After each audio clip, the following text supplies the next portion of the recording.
Serving up a warm dish of the Triad's culinary fare, here's your weekly helping of food, news, and views. This is the man who ate the town.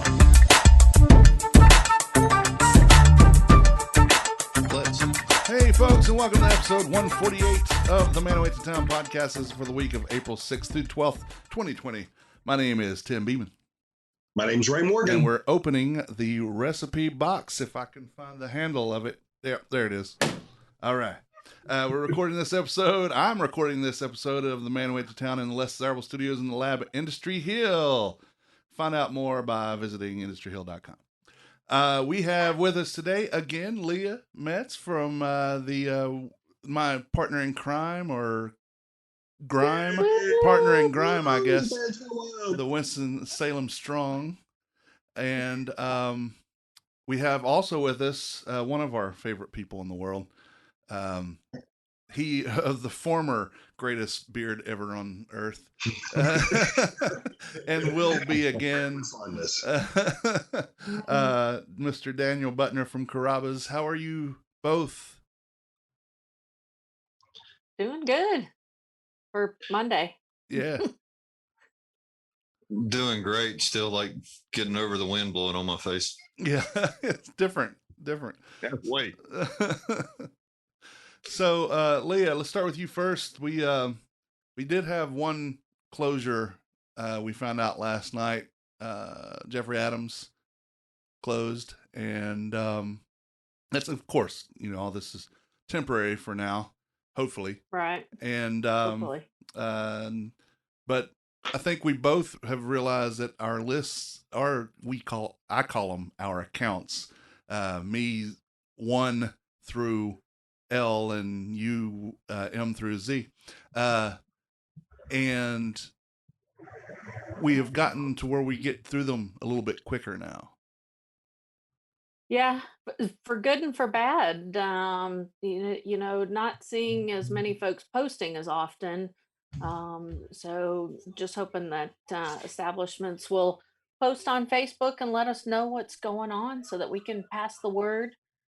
Numerous times, actually yesterday, people were asking who does delivery, and I was able to link the list straight to them, and so people were looking for dinner last night, which was a great thing. Folks are still going out.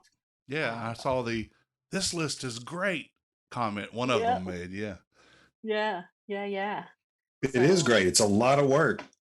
Yeah, so what are we up to now? We're about, what, 310, 315?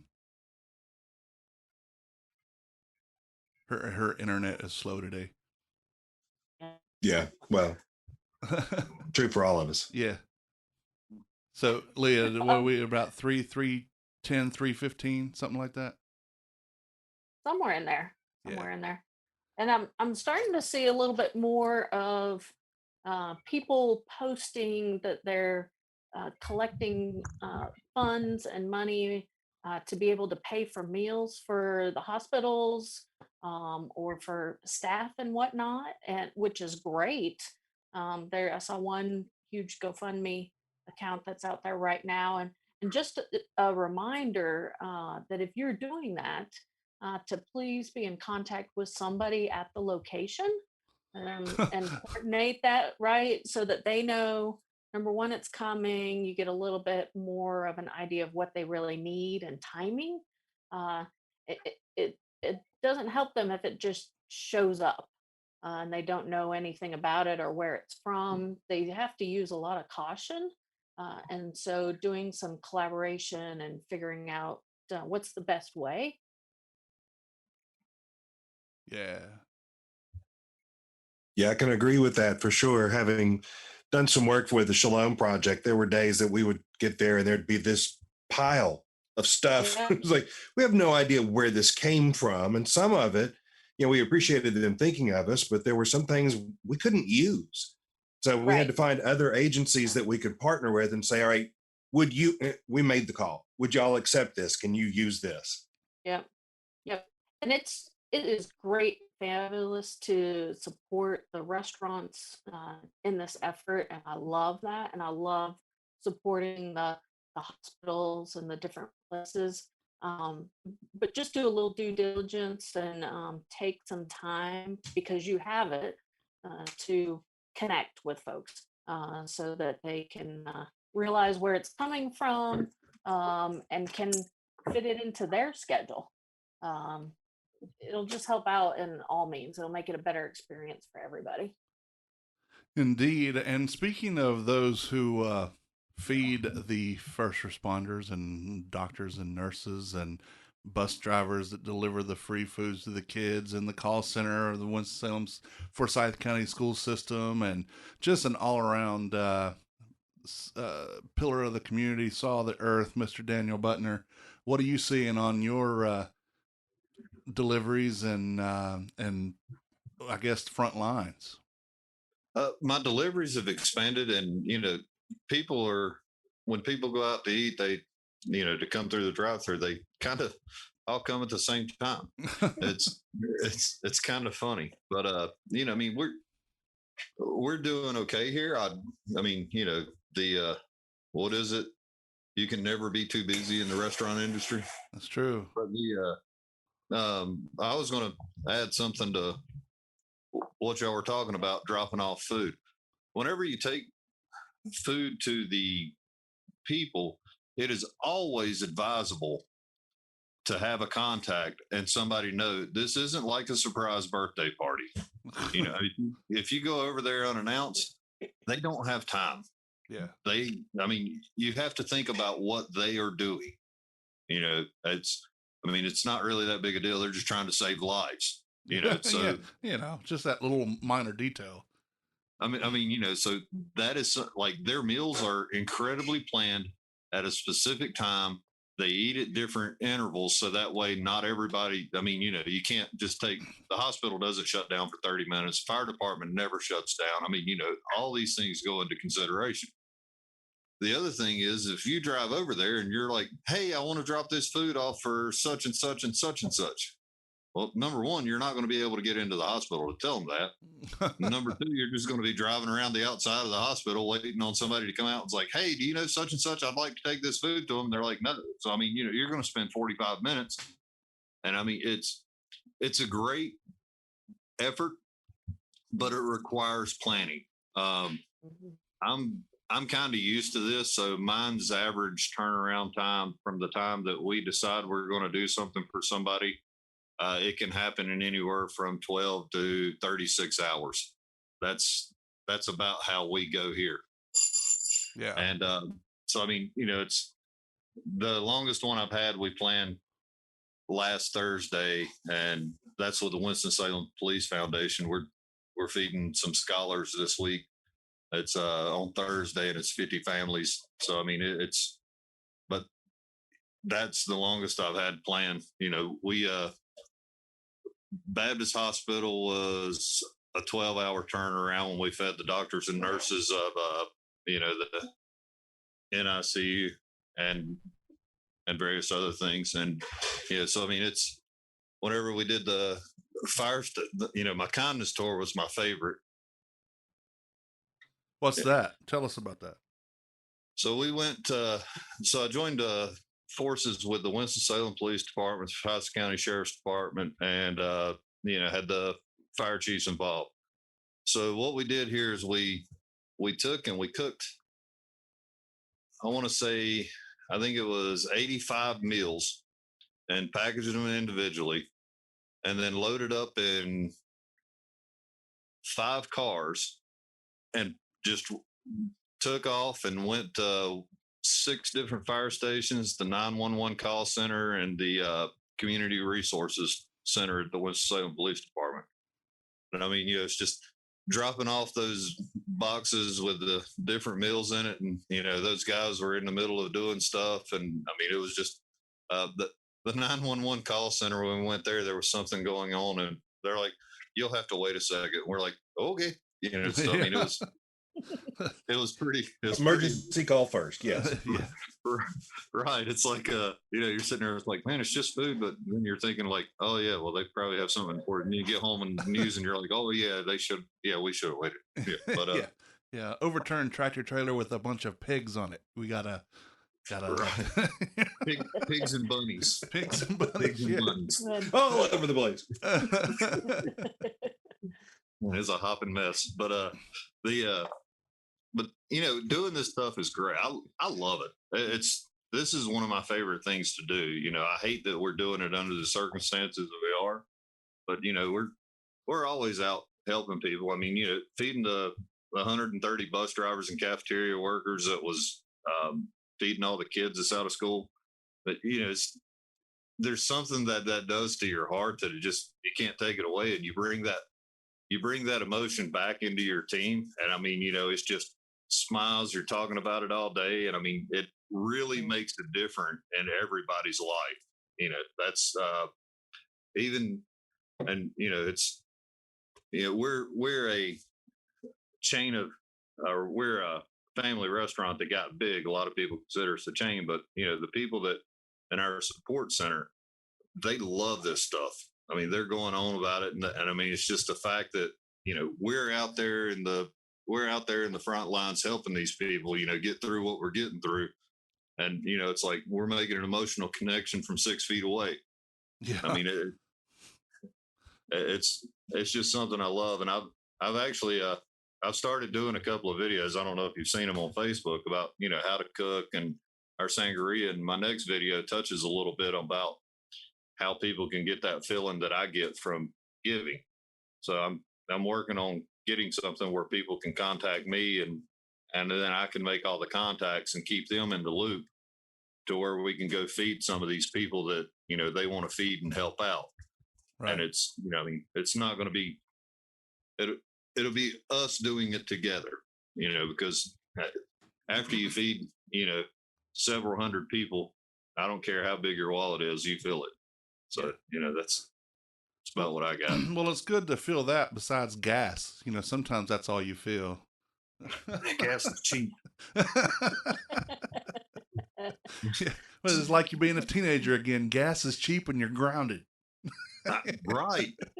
That's about where I'm at. That's perfect. Yeah, gas is cheap. $1.44 the last I saw it.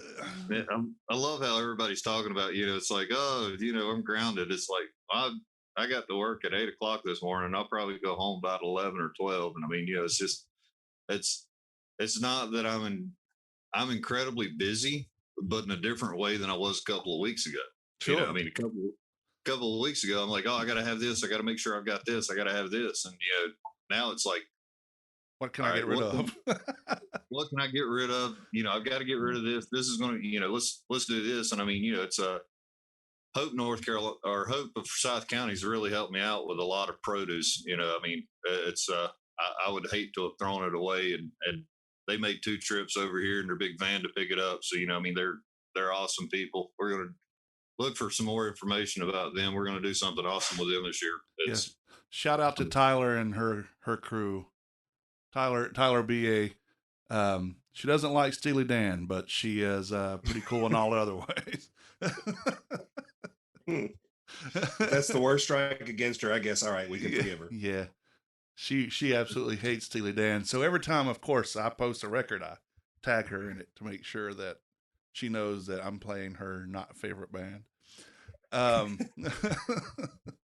This one's dedicated to Tyler. So Daniel, what is I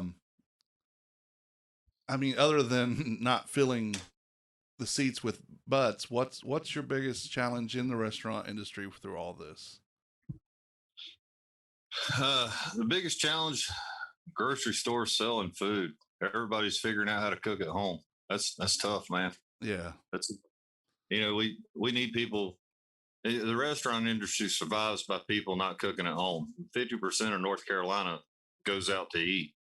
You take that 50% and you cut it in half, and I mean, all of a sudden, that's basically every profit of every restaurant that was trying to, well, actually, if you cut 10% off of it, that's profit of every restaurant out there. Yes. I mean, we need people coming through, have your celebrations.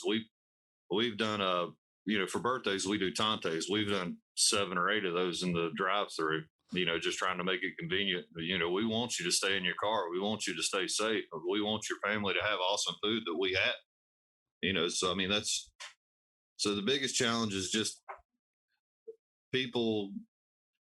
Lowe's is packed, Harris Teeter's packed. All these grocery stores, Costco, Sam's, Walmart, every one of them's packed. But then nobody wants to go out to eat. Go through a drive-through to eat. So that's the biggest challenge. And I mean, it's trying to figure out how to get in touch with everybody. Just to touch them in a way that they realize, that we're open and we're here for them. It's different. We're wiping down all the surfaces that people contact or could contact outside constantly. We're wiping down surfaces inside that we could contact, because you don't know if you have it or not. Right. So I mean, that's the scary part. I mean, you come to work and have 6 people and y'all trying to cook on a line 6 feet away from each other is very interesting. I mean, we've got a decent sized kitchen. I can imagine some kitchens are about 8 feet. So you have one guy standing in the corner and the other girl standing in the other corner and just kind of trying to cook. Yeah. But there's a lot of challenges, but the thing about us is my team's always looking for a challenge. They're trying to step up to whatever they can to make everything awesome. That's how we get out and do things we do, is because my team's so amazing. But, I should be, I'm wearing a mask all the time and we've gone through so many gloves. It's crazy. And I mean, we used to go through gloves all the time, but we're more cognizant of when do we change them and how we change them, and, all the hand washing, the soap. And I mean, it's just to-go supplies we've used a lot of those. I mean, it's just an interesting place to be.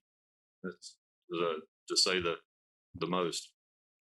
Well, I know that your employees know at least who I am, and I would like for you to tell them on behalf of us here at the Man Who Went to Town that we appreciate all that they're doing, and the absolutely the good work that they're doing, and B, the good social consciousness that they're doing. So it's just, we appreciate you and your crew for all that you're doing, and I want them to know that we on the outside really appreciate it too. I know you tell them all the time, but we want them to know that we appreciate it too. Well, that'll mean a lot to them when they hear it, because they usually listen to your podcast. Do they? Yeah, they like it. All right. Well, hey guys, thank you. They think you're funny. Well, I am. I'm a goofball. I don't know about funny. I'm just stupid sometimes. Not saying a word, just leaving it alone. Comment. But I do want to do a quick shout out to my company. The CEO of our company's basically foregoed his salary until we get through this, just to make sure that we're good. We've taken care of our employees. Every Carrabba's across the land.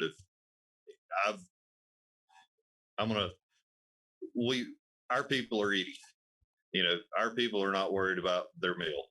When all this was coming down, I'm like, look, I have a restaurant. I have a cooler full of food. I have a freezer full of food. If you need to buy something, don't make it food. Stay out of the grocery stores. I'll hook you up. You don't have to worry about the thing. And I have a few people, calling me on that, and we're taking care of. But there's not been across our company, there's not been a single layoff because of this. Mm-hmm. So I mean,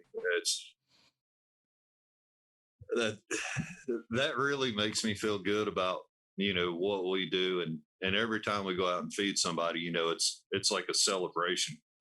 They're living vicariously through us. So a few of them is going to listen to it, and hopefully they all listen to it. And it's the thing about it is when everybody says they're in it together, that's one thing. But Carrabba's, to me, is proven that we're all in this together, and we're going to get through it. Yeah.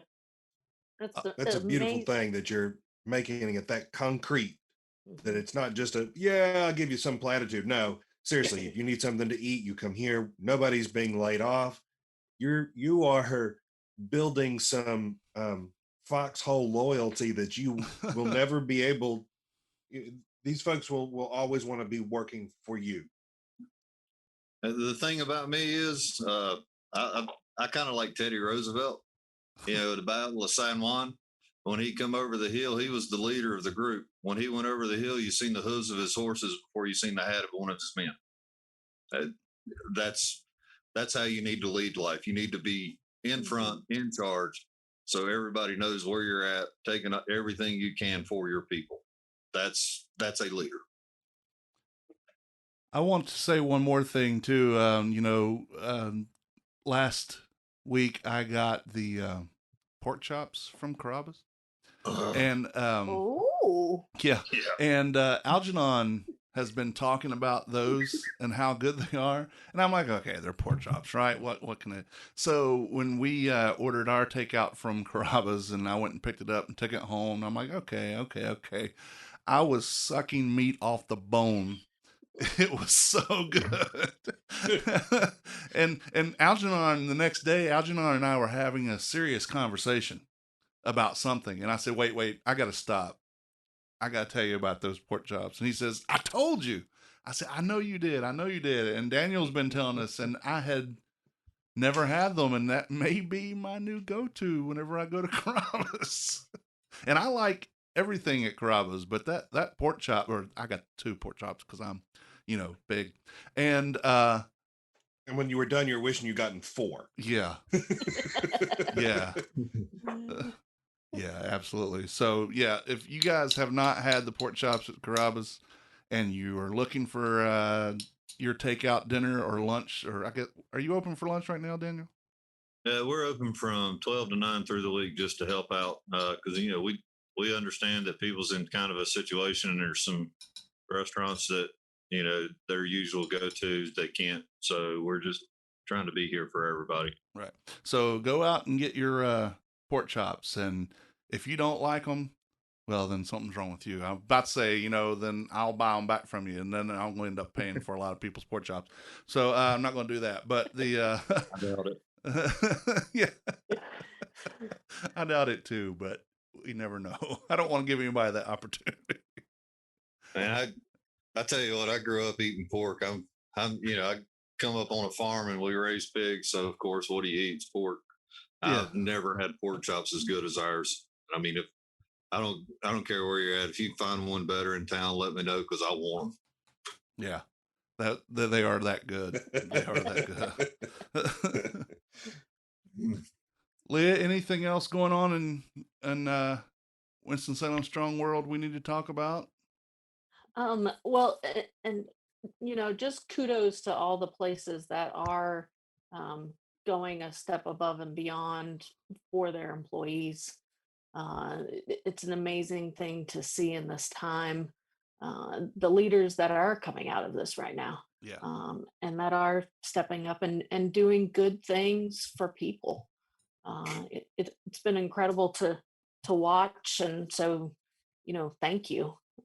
That's the biggest thing I can say, is just thank you for everybody that's giving to somebody else, even if they are struggling themselves. Doing good work for people is an important thing in these times, and it is truly the measure of a person, of what they will do in tough times, for sure. So thank you. Indeed. And that website again is wsstrong.com. And it's a great resource. I've had people tell me about how it was a great resource for a lot of people, and still is. And we encourage you to go there and do what you got to do. Ray, what's going on, and how are you holding up there in Mayberry? I'm doing fine here in Mayberry. Been basically quarantined for the last 2-3 weeks now. Mm-hmm. Other than just a quick trip to the store, we've pretty much been home. Now today is a special day. Oh, today marks our 2nd anniversary. Oh yeah. Woo! Nice. So happy anniversary. What are we going to do today? Whitney's already figured out, she's picked a restaurant, and we're getting dinner brought here. Yeah. So yeah, we're gonna go support some local folks and get our meal, and we'll enjoy the candlelight here. Yeah. Maybe not as much as we would have at a restaurant somewhere, but I can't go barefoot in the restaurant. No shoes, no service, right? Yeah, here, no shoes, but that's pretty normal. Yeah. Happy anniversary. Thank you. Yeah. I will say I wanted to echo what Leah's saying. Is I'm just so impressed to see all of the folks who are stepping up across the board.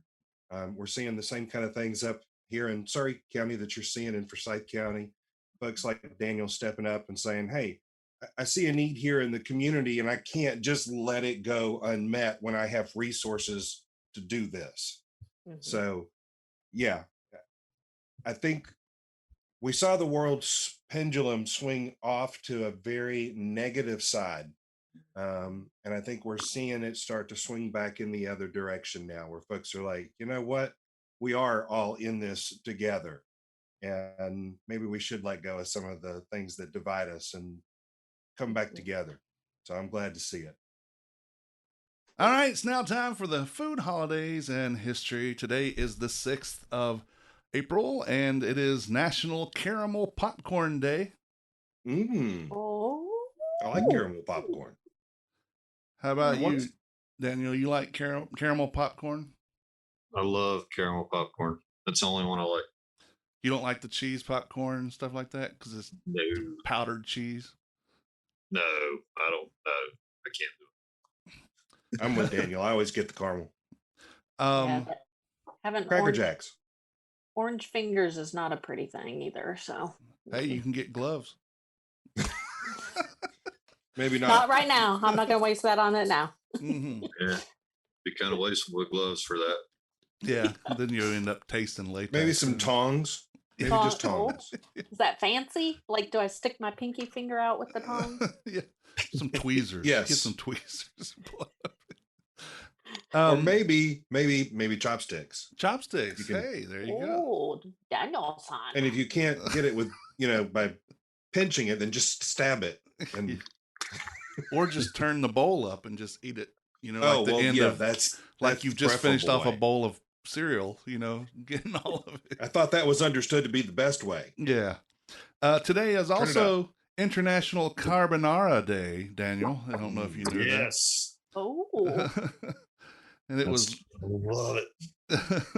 What is carbonara? What is that? What? It's you basically cook pancetta or prosciutto in a pan and get the renderings from the pan, The fat? and then make a good cream sauce with it. It's Ooh. nice. delicious. Mm-hmm. I love carbonara. Mm-hmm. Yeah. Because it's It- pork. Correct. Exactly. It's fat. Yay! And that was the Carbonara Day was launched by the International Pasta Organization in 2017. Little self-serving, perhaps. Yeah. Not that they really love carbonara. It's about what do you put it on? Oh, put it on our pasta. Yeah. And Okay. a day for that. Yes. I need thought a it was whole started by day. Johnny Carrabba, actually, but no. It's also New Beer's Eve. It's the day before National Beer Day. Oh, Ooh, okay. yes. Yeah. It's the least known drinking holiday today, New Beer's Eve. On Well, the thank you for helping us promote that. Yeah. I'll have to make sure I get some new beer. Yeah. Okay. My favorite beer holiday is the day that ends in Y Beer Day. Yeah. Yes. That's probably all of our beer holidays. Yeah. Mhm. Yes. And my favorite flavor of alcohol is alcohol. Alcohol. On the 6th in 1859, Massachusetts authorized the creation of the first inspector of milk position in the United States. I guess that was needed. I guess so. In How quickly was that person hated? I don't know. Yeah. Your milk is not up to snuff. In 1896, opening day of the very first modern Olympics games in Athens, Greece. The last Olympics before that was held more than 1,500 years prior. And Shirts and shoes were required at this one. yes. Yes. and this year's Olympics will end up being a trivia question somewhere down the road. Oh yeah, absolutely. And you know, from what I hear, it's going to be a very good one because it's on an odd year. That's usually on even years, so they tell me, to quote a certain someone. Wah, wah, wah. Believe me. Okay, All right, so that was good. We needed that. Thank you. on the 6th in 1930, Twinkies go on sale for the first time. They originally had a banana cream filling and were sold 2 for a nickel. And those original ones are still around and available. Yes, because they never go bad. Mm-mm. In 1930, what? They'll cost you more than a nickel. At this Yeah, point. that's true. In 1932, C. Glenn King at the University of Pittsburgh isolated vitamin C from lemon juice. Oh, In 1938, DuPont research chemist Roy J. Plunkett accidentally discovered Teflon. He actually, I think he spilled something after putting it together and noticed that nothing was coming off of it, or everything was coming off of it. So here's a trivia question, though. How does Teflon stick to the pan? It goes on as a liquid and then it dries. Well, that's true, but it would still just fall off, wouldn't it? No, there's a coating that they put on the pan to adhere to the pan, like the surface, the Teflon surface. It has a primer kind of that they put down so the Teflon sticks to it. Right. So what happens is the liquid Teflon has to have something that's not smooth, or it would just run right off. So Right. it creates texture underneath. The primer creates a texture, and it's the same way with glue in a bottle. The inside of the glue bottle is smooth, so glue doesn't stick to it, whereas this is rough, so it has something to adhere to. So Makes sense. I feel enlightened. there you go. They You call have to me do the same trivia thing too. when you're doing a painting. You don't just paint it on the wood. You've got to sand it first so that it's a rougher surface for the paint to adhere to. Sure. In 1954, C.A. Swanson and Sons introduced the first TV dinner. The actual date that Swanson introduced TV dinners is in dispute. It's either September the 10th or April the 6th. Roast turkey with stuffing and gravy, sweet potatoes and peas was what it was. It was sold for 98 cents and came in an aluminum tray. So you could just open the box, heat the dinner in the oven. No microwave ovens back then, and you wouldn't do it in the aluminum tray anyway. Supposedly, executive Gerald Thomas came up with the idea when the company had tons of leftover turkey from Thanksgiving, and don't we all? The idea for the aluminum trays came from the trays used for airline food. They made an immediate success, and turkey dinners are still the most popular Swanson frozen dinner, and Swanson stopped calling them TV dinners themselves in 1962. But our families still call them that because that's what I knew them as. And I wasn't born until 70. So even though they stopped calling them that, didn't mean that the world stopped. Right. And unfortunately, the American palate went downhill from there. Yes. Yes. Here, Right. this is actually food. You should eat this. People really eat those? I did. Yeah. I've never had one. I did when I was Oh. younger. I can't eat anything like that now. It's not allowed. In 1988, on the 6th, McDonald's opened its 10,000th restaurant in Dale City, Virginia. That seems like a lot for one city.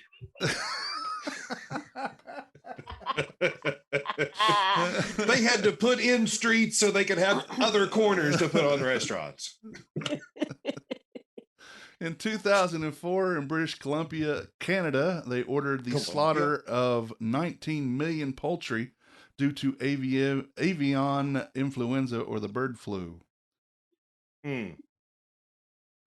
That's a lot of dead chickens. That is 19 million chickens. And that's not just chickens, though. It's poultry altogether. 2013, IKEA home furnishing stores in Europe withdrew 17,000 portions of moose lasagna after traces of pork were found in a batch tested in Belgium. Well, I mean, pork should be put in everything. I think we've already decided that. We've established that, yeah. Yeah. Yes. Yep. On the 7th of April, World Health Day. It's founded by the World Health Organization, WHO, in 1948. It's also International Beaver Day. Nice, beaver. Thanks, I just had it stuffed. And of course, the 7th is National Beer Day, and we'll find out why here in a second. And it's National Coffee Cake Day. I wouldn't recommend the coffee cake with the beer. Those would be separate times a day. Also, a coffee stout now is something that you might drink. That's true. Coffee stout with a coffee cake. With a coffee cake. Okay. I stand corrected. So in 1857 on the 7th, a cold front barrels over the United States and snow falls in every state in the country. Now, there was only 31 states at the time. Minnesota became the 32nd state in May of that year. But still, every state in the country got snowfall on that day. Kind of a cool trivia. That's kind of cool, huh? And who went around and checked that? Or I just wonder how that came together, that they all figured it out that it snowed that day. I guess just the reporting from, because people have always been reporting. They just don't have Mr. Google to talk to about it. So. It took 18 days to figure it out. Okay. Thank you. Or like did a messenger from every state get on a horse and they all met somewhere and we're like, it snowed on 2 days ago. You'll never guess what happened. In 1874 on the 7th, inventor Edward Sutton of North Carolina was issued a patent for an improvement in cotton cultivators. On the 14th, on the 7th, on 1914, Arbuckle Brothers registered U-Ban trademark for coffee, which was first used a year before. And I had to look up U-Ban because I had never heard of it. And it turns out that it was at the time the West Coast version of Maxwell House. Okay. So. Cheap coffee. Cheap coffee. In 1933, the beginning of the end of Prohibition. On this day, and 3.2% beer sales became legal in advance of Prohibition's repeal in 1933. Later that year, 33. So that's why tomorrow will be National Beer Day. Makes sense. We celebrate the end of Prohibition. Or the beginning of the end. In 1948, the United Nations established the World Health Organization, which, did the other thing I talked about earlier. In 1959, Oklahoma finally ends Prohibition after 1933. Oklahoma had prohibited the sale of alcohol since it became a state in 1907. The state legalized beer sales in 1933, but hard liquor was still banned until 1959. However, liquor by the drink was not legalized in Oklahoma until 1984. Wow. Whoa. Wow. You know what? All of those different dates just give us different excuses to celebrate. Yes. I'm just saying, if you need an excuse. And truthfully, part of that could have been, Oklahoma is, at the time anyway, a lot of Native Americans, and they are susceptible to alcoholism. So that could have been one reason why, but I have no proof of that. That's just conjecture on my part. Just seems odd that it was as late as 1984 before they had liquor by the drink. Yeah. But, we'll celebrate that day. Hey, I have a drink to celebrate that Oklahoma now has liquor by the drink. Absolutely. Pour one for me, too. On the 8th of April, it's National Empanada Day. Those are good. Yeah, I'm a fan. Daniel, you a fan? Yeah. Yeah. Okay. You don't do fried foods, though. Right. Okay. In 1862, on the 8th, John D. Lind of Philadelphia patented the first aerosol dispenser. 1873, Alfred Paraff received a patent for the first commercially viable margarine manufacturing process. And you could probably still find some of that. You could probably still find some of that in the trunk of somebody's car. In 1879, the Echo Farms Dairy of New York began selling milk in glass bottles, the first in the United States. On the 9th of April, it's National Chinese Almond Cookie Day, which seems a little bit specific, doesn't it? Very. It's only Chinese almond cookie days. On the 9th, in 1682, René Robert Cavelier, who was Sieur de la Salle, discovered the mouth of the Mississippi River and claimed the whole Mississippi basin for France. He named it Louisiana in honor of Louis XIV of France. On the 9th, in 1770, Captain James Cook discovered Botany Bay on the Australian continent. In 1872, Samuel R. Percy of New York received a patent for dried milk. Does not sound appealing to me at all. Yeah, that might have been an unfortunate discovery. And I just had trauma from my childhood and that, so yeah, it's really not. It's not good. Maybe as an ingredient somewhere, but she's milk. It definitely won't make your cereal soggy. That's true. This is true. In 1895, on the 9th, inventor Robert H. Gray of Lexington, Kentucky, received a patent for a cistern cleaner. Nice. Yeah, I don't know that we have a lot of cisterns around anymore, but that's okay. On the 9th, in 1965, the entire cast of the comic strip Peanuts was featured on the cover of Time magazine.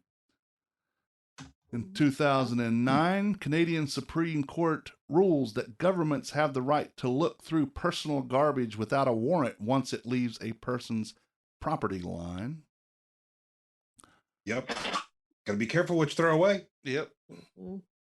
Also on the same day, in 2009, Mexico shut off water to 5 million residents for 2 days due to water reserves reaching historic lows.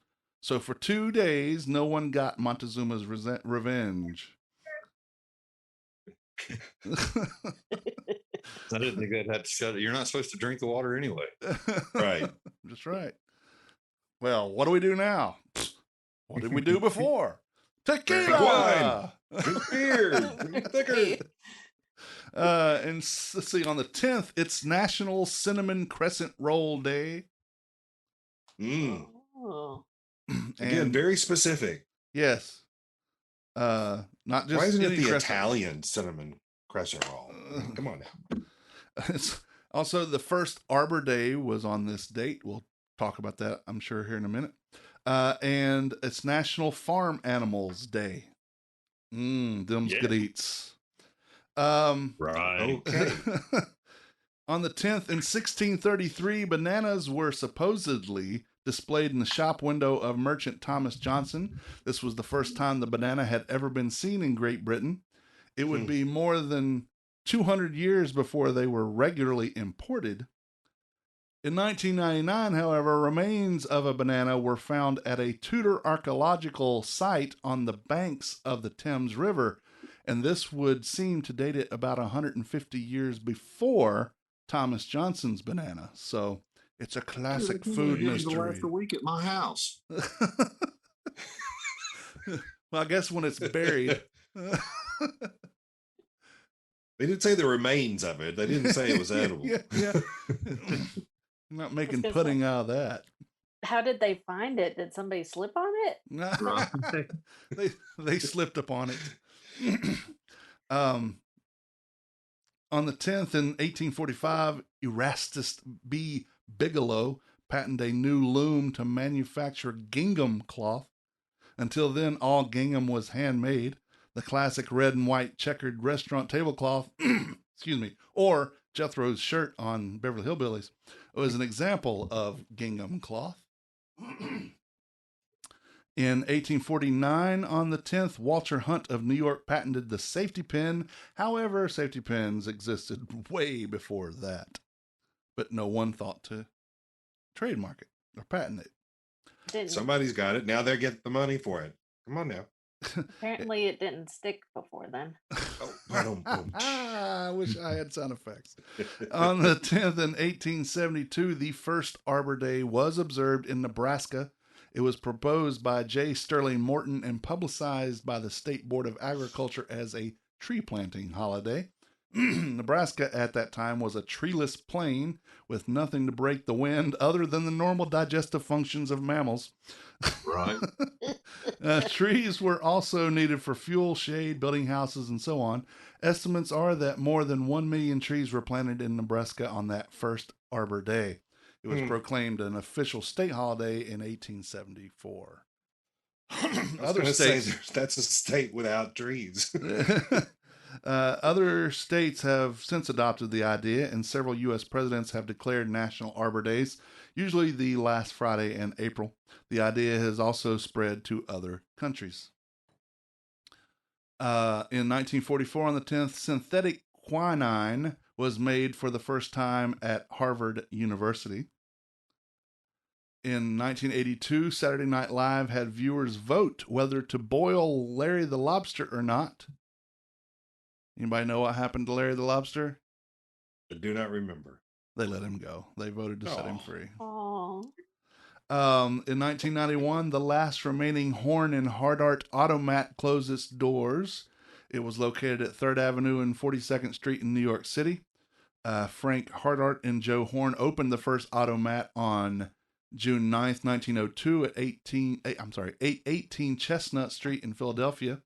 The birthplace there, the birth date of modern fast food. Because I thought Automat was like a place to do your laundry, but that's a laundromat. And Automat is basically, those vending machines that have the rotating food, and you put your quarter in, and you pull it and pull the sandwich out or what. That's basically what it was on a huge scale. So it's like a budget French Laundry. Yeah, kind of. And on the 11th, it's National Cheese Fondue Day. Ooh, yum. Oh. I like cheese anything. Yeah. And it's also International Louis Louis Day. I don't like to say Louis Louis. It's just Louis Louis. Oh. So where are we going to go? Or we going to go? Or whatever they're saying. Nobody knows like exactly that, what they're saying. Yeah. And the reason it's that is because in 1935, the composer of Louis Louis, Richard Berry, was born. Seems like a good date for it. Mm-hmm. In 1953, on the 11th, the U.S. Department of Health, Education, and Welfare was created, the first new cabinet-level department since the creation of the Department of Labor in 1913, which also happens to be the year that this fine city was combined. Yep. What was the date for that, Daniel? What's that? The Winston-Salem combining. I know it's 1913, but what was the date? Do you know? May 9th, 1913. That's your birthday, right? Yeah, thanks. Yeah, it sure is. You look pretty good for being born in 1913. Yeah, 60 years later. Yeah. I was born in 73. Nice. You young whippersnappers, I tell you what. On the 11th in 1986, Kellogg's ended tours of its breakfast cereal plant for fear that industrial spies would obtain company secrets.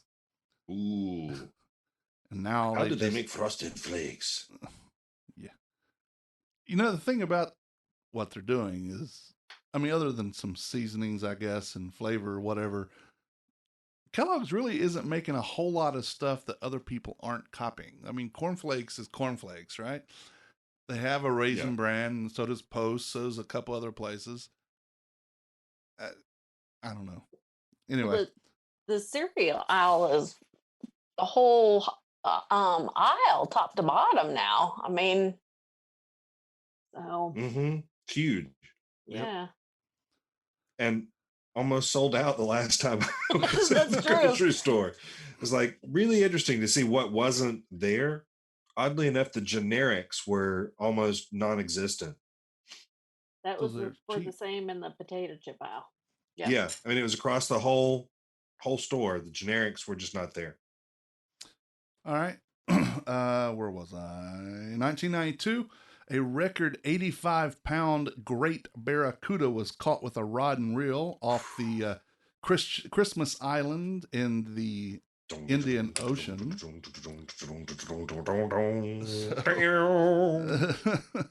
On the 12th of April, it's Easter Sunday. Yes, it is. Big day. Big day. Yep. So that means the 10th is Good Friday, right?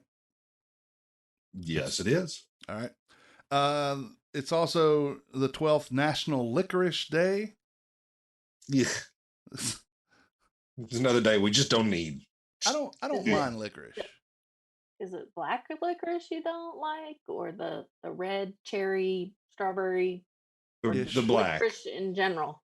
Just the black licorice. Yeah, never been a fan.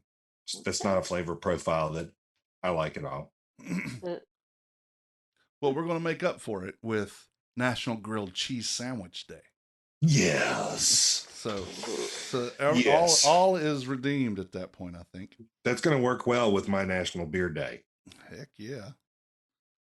On the 12th in 1837, William Procter and James Gamble started making soap and candles. In 1872, France announced it would permit this commercial sale of margarine. On the 12th in 1924, prohibition ends in Alberta, Canada. 1949. I'll drink to that. 1949, we talked about this last week, where United Fruit now is known as Chiquita Banana Company. It actually, on the 12th in 1949, registered the Chiquita Banana trademark for fresh bananas. 1985, the 4 unicorns, quote unquote, of Ringling Brothers Barnum and Bailey Circus were declared to be only goats with surgically implanted horns by federal inspectors. The circus was ordered to stop advertising them as unicorns immediately. Boy, that just bursts the bubble, doesn't it? Yeah, kills all the magic. All of it's all gone now. The first U.S. patent on 1988, the first U.S. patent on animal life form was issued to Harvard scientists for a genetically engineered mouse.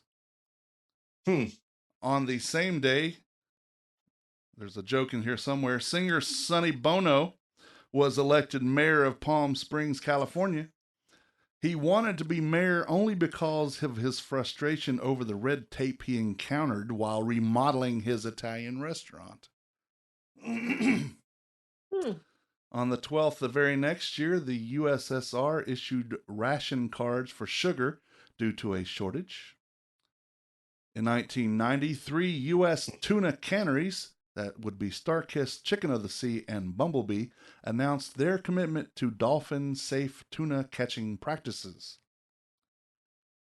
In 2000, on the 12th, Ben & Jerry's homemade ice cream was acquired by Unilever for $326 million. Wow, that's a lot for ice cream. Yeah. And but of course, it's really good ice cream.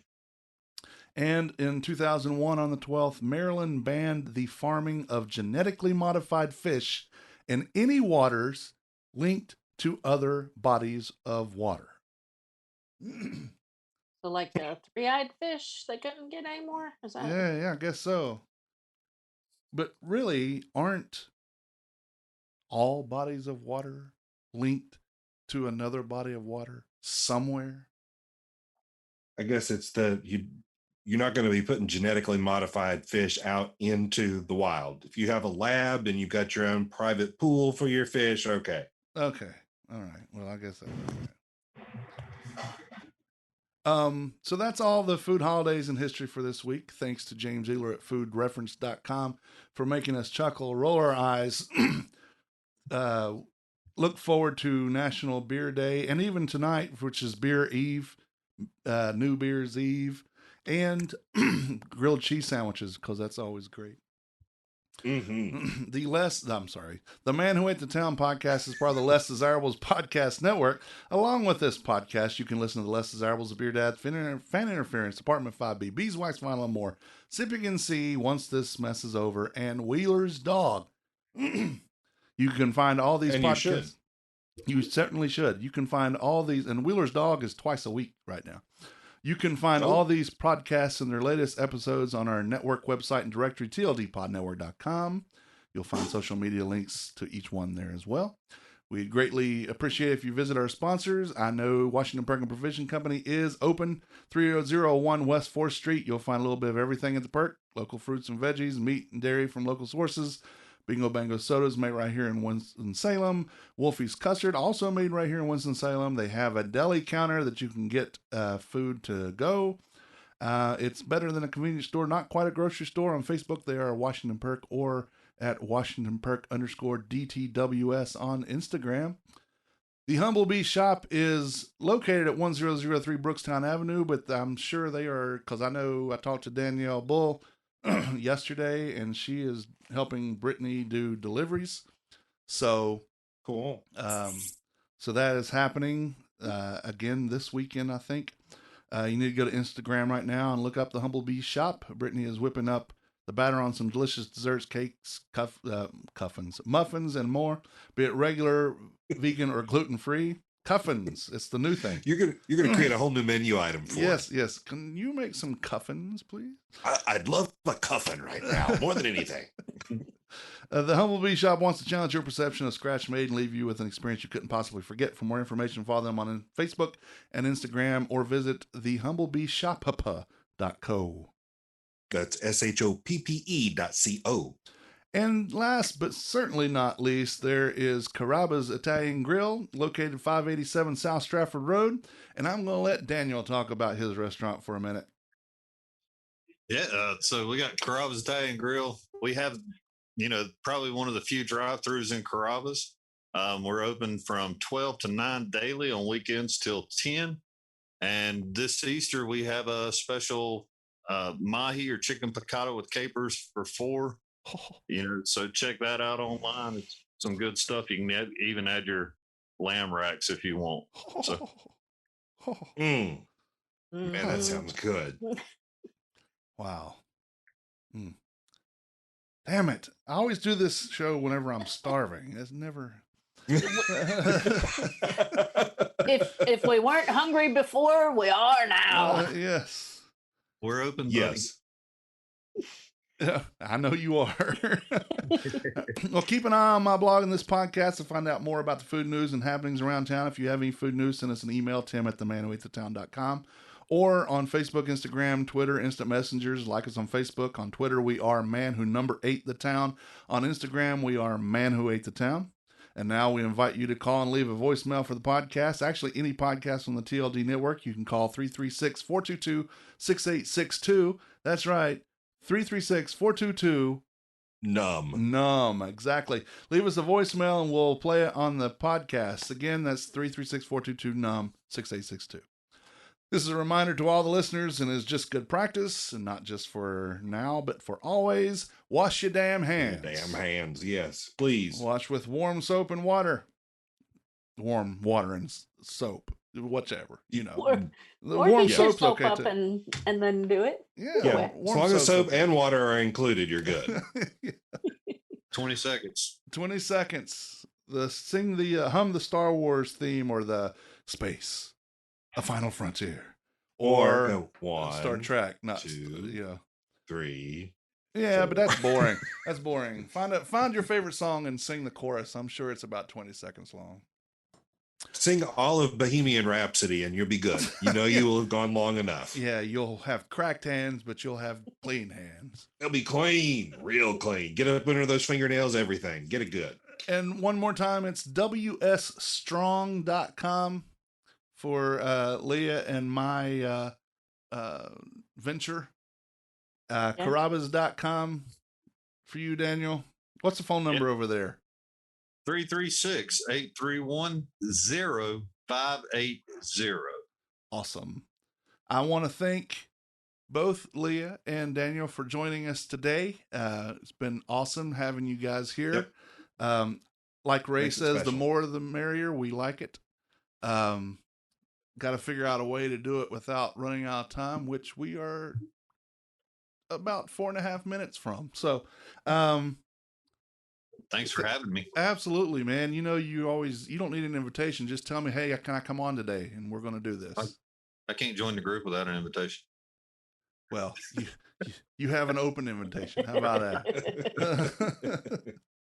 And Leah, thank you so much. And I'm sure I'll be talking to you throughout the day. Yeah, thank you. Ray, man, I always appreciate you. And happy Thank you, Tim. anniversary. Thank you. All right. Been Well, enjoying it. my name Happy is anniversary, Ray. my name is Tim, My name's Ray. and we're closing the recipe box. Who else we got? Say bye, Daniel. Bye, Leah. Bye, Daniel. Oh, wait, Bye, Leah. Oh. Until next time, thank you for reading. Thank you for listening. Bon appetit. Yamas. The views and opinions stated by me or any of my guests are solely those of ours and do not necessarily reflect the opinions of our hosting companies, distributors, enemies, friends, or relatives. This podcast is copyrighted and cannot be reproduced or distributed without express written consent of the man who ate the town, that's me, and Such Limited Inc. However, if you ask nicely, we'll probably let you.